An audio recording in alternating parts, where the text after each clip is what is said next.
Nagtapos na nga ang laban ng Latvia at ang Gilas Pilipinas at naipanalo nga ng Gilas Pilipinas ang laban na yun. Well, alam naman natin kung gaano katagal na pinapangarap ng Gilas Pilipinas na makapasok nga sa Paris Olympic. Well, pag-usapan natin ang Brazil pati na rin ang Gilas Pilipinas dahil sila nga ang magtatapat sa semifinals. Well, ipagdasal na nga lang natin na ang Gilas Pilipinas ang manalo ngayong gabi laban sa Braziliano. Well, mga parikoy, etong ang Gilas Pilipinas ay pinaghahandaan na nga at na-scout na nga ni Coach Tim Con kung ano nga ba ang laruan ng mga Brazilian.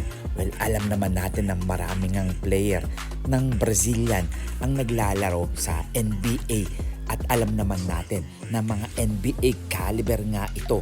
Well, hindi nang basta-basta papayag ang Gilas Pilipinas dahil alam naman natin na tinalo ng Gilas ang rank number 6 sa FIBA World Cup.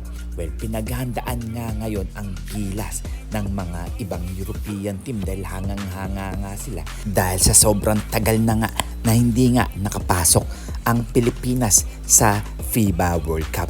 Well, mga parikoy, ang Gilas Pilipinas nga ay talagang pinaghahandaan ng Brazil pati na rin ng ibang mga European team.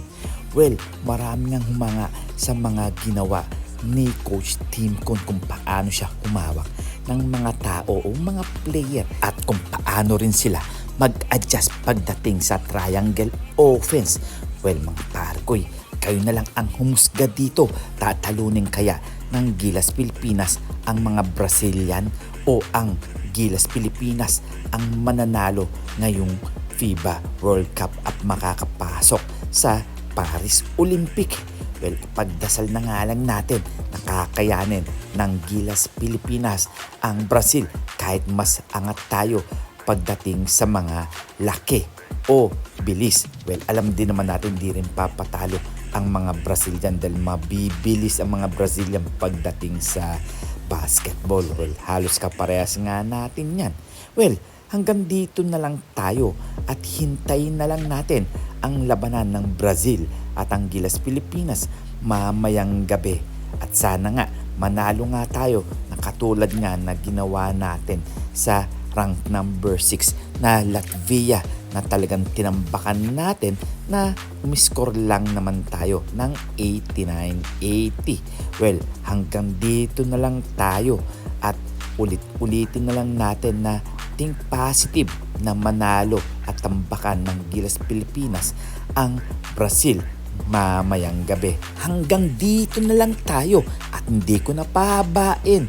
At huwag natin kakalimutan na mag-subscribe, mag-comment, like, and share. And please click the bell para ma-receive ninyo lahat ang aking notifications. So see you for my next video. See you for my next vlog. God bless.